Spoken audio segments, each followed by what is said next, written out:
Hey guys, what's up? So, I wanted to talk about healthy boundaries, but boundaries in general. I don't really know how I'm going to, because there's like different ways I want to say things and different things I want to say. Yeah. So, first off, I want to say when something happens and you want to set a boundary, you have to say it like then. Okay? So, as an example, all right, say simple example. Say you don't like being on the phone after 10:30 at night. Um and you tell, somebody calls you or you have the conversation with, whoever, your partner, whoever it is, okay? And they call you after 10:30. Now, this is what I was thinking. I was like, yo, if somebody called me at 10:30 after I told them not to, it, it depends who it is. Because if it was like a certain person, I might pick up and be like, okay, like I told you, I really don't. No, I wouldn't say it like that. I'd be like, I just want to make sure. No, no, no. I just want to. If they called at 10:30 and they weren't supposed to after 10:30 and I asked them not to, I'd be like, pick up the phone.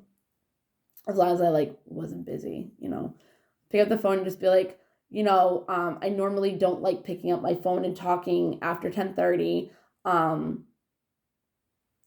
I just want to make sure that you're safe. It is, yeah. Because I always the people that I love, if they call me or text me or they don't normally go against my boundaries and they would do something like that, I would always make sure that they're safe before anything, before being like, I told you, you know what I mean? So, but that's what I would do like back in the day because that's what I was thinking. I was like, oh, somebody did that. They called me after 10:30. I'd pick up the phone and be like, I told you not to call. You know what I mean? Like, I would get like that. But it, depending on people in that situation, you could either feel unseen, unheard, not recognized of your needs, disrespected, disregarded, dismissed, what's the word? Like they're taking away your power in some way because they're not listening to what you said and it's like a rule. So it's like breaking a rule like that you made. You know what I mean? So it's like not like that, but like it is. But if you're like a narcissistical kind of person, it can be like that, and boundaries could just be made up by a narcissistical person just so they can start problems. That can be a way of where boundaries can be a problem, if they're set for a hidden agenda intended reason and not like an actual like, okay, like this actually matters to me, like don't do this please, like, whatever. Now, people can get offended, people can take it personal, and they can get mad, and then you become a problem, right?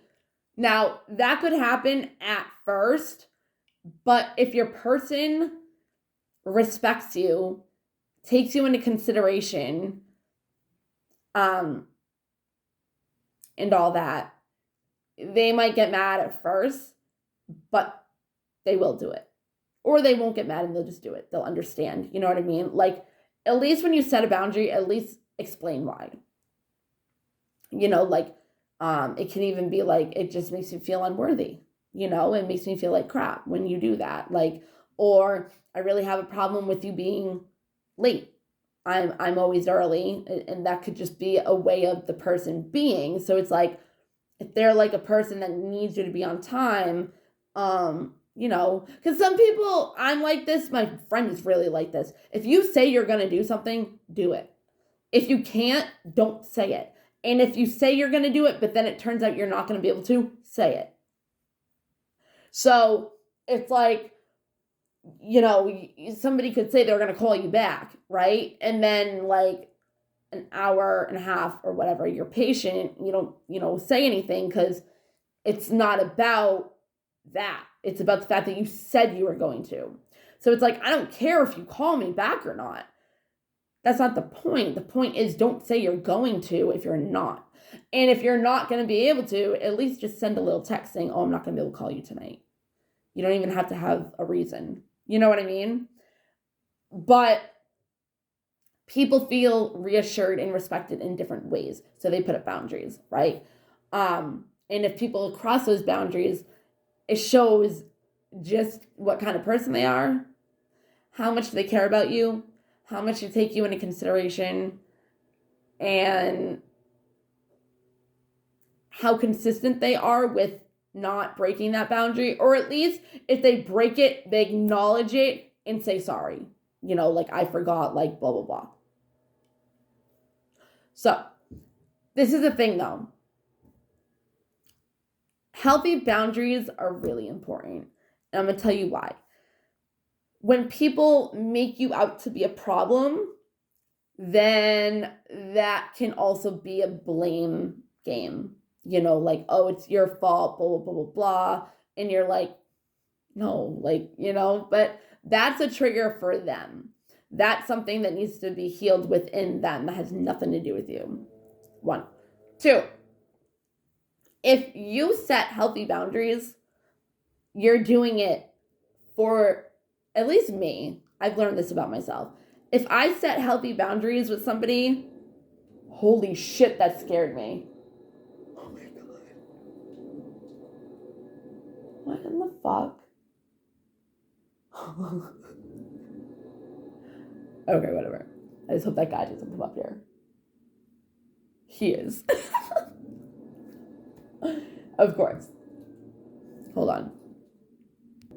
It's funny because he saw me. So now he's like not coming up all the way. They're doing leaf blowing. So like when it first happened, it was like snowing leaves. I was like, what the hell? But I thought there was like a person there. So that freaked me out. And then there was. But he saw me, so now he's like not coming over here, which is cool with me. I don't know why I can do videos, but like when people are around me, I can't. I think it's because people around me don't take me seriously and don't see this side of me. Some people do. But like they're people that like aren't like my friends. No, that's not true. Like my neighbors, they think so highly of me. And it's because of who I am in front of them and what I do for them. And it's not just like they're just doing it and I'm just faking it or, you know, whatever. Like I was going to do a video about that too. But the thing is, oh, he's up here now. But the thing is that like, I don't know, it's weird. I can do it better with strangers than I can like with my friends. Unless like my friends like ask or, you know, whatever, if it feel like they're really gonna like be beneficial for it.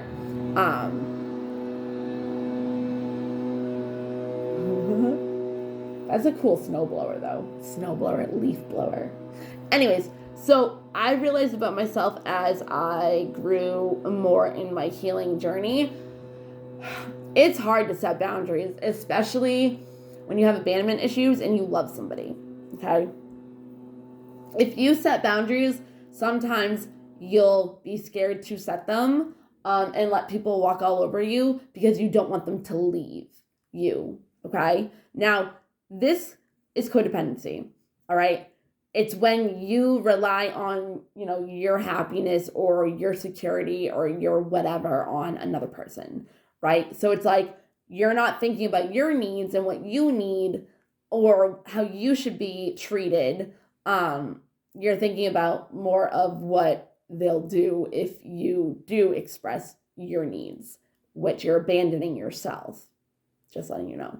And that attracts to you more people that are going to abandon you or situations you're going to feel abandoned in, because that's a law of attraction and that's what it really is. So when somebody is doing that, you got to look at it within yourself, because that's what you're attracting out of you and putting into the universe and your fears and subconscious. Your subconscious also feeds off of things that your needs need, you know? So if you are codependent on a person for them not leaving you, you know, that's unhealthy. But if you set healthy boundaries for me, I set healthy boundaries with people that I love, especially like boyfriends or anything like that, like romantic ones. I mean, yeah, like family ones too, because I don't want to like ruin, our relationship or just because I feel disrespected. But if you set certain standards and certain ways on how you let people treat you, or any kind of boundary that you need to set in general, then it's more because you care about the relationship. Because you know that if this person keeps doing whatever it is that you're setting a boundary for them not to do, there's going to be problems. You know that you guys can break up. And that's what it really comes down to. Like, because you know that it's going to eat you alive if they keep doing it. So you're going to leave, or you might leave, or whatever, So that's kind of more important about if you love this person so much, or if you care about your relationship so much, you will set, see, I look weird though. You will set boundaries because you know that if those boundaries are not made and if they're not met, then the person doesn't respect you enough to respect your boundaries. So it shows you what kind of person you're fucking with, and as long as you're not codependent, you can do that. Because if they leave, it's not that you won't care, but that means that they're not good enough for you. So it has nothing to do with you not being good enough for them. It has to do with them not being good enough for you. Because if they can't respect you and love you enough to do that for you, and it's not because you're doing it to be a bitch or an asshole or anything, you're actually doing it to savor your relationship, because especially if it's not healthy for the other person too. I've done that. I've made boundaries for my ex because I knew that what was going on wasn't healthy for me, but I knew that also in a different setting, it wasn't helping him either. And it was hurting both of us. So I set the boundary for both of us to be okay and not feel disrespected. But again, some people just think that you're causing problems. I've actually set a restraining order on my son's father, and there was legit valid reasons.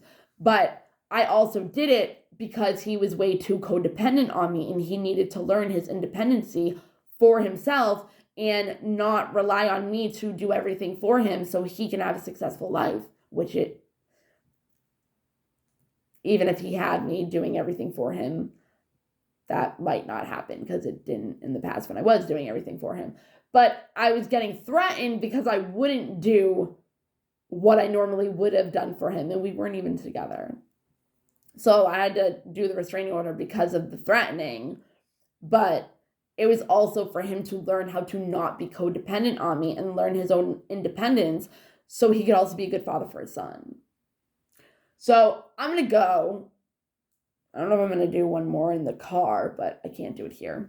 So I'll have like my big sweatshirt on and all that, and no glasses. But all right, I'll see you guys later. Love you.